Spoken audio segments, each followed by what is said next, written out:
ำลังได้ถ่ายได้หลายเติบแล้วนะของลุ่ม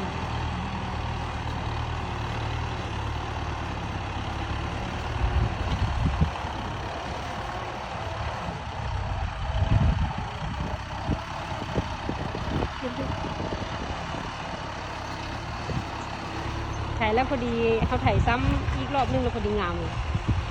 ตามแผนว่าจะคาดเนาะแต่ว่ามาเพิ่งแล้วมันแน่นแล้วนะฝนตกบางข้างในแห่ดินแน่นแบบนี้ก็เลยต้องถ่ายซ้ำอันนึงแล้วก็โอเคเลยสามารถพื้นแล้วก็ปลูกได้เลย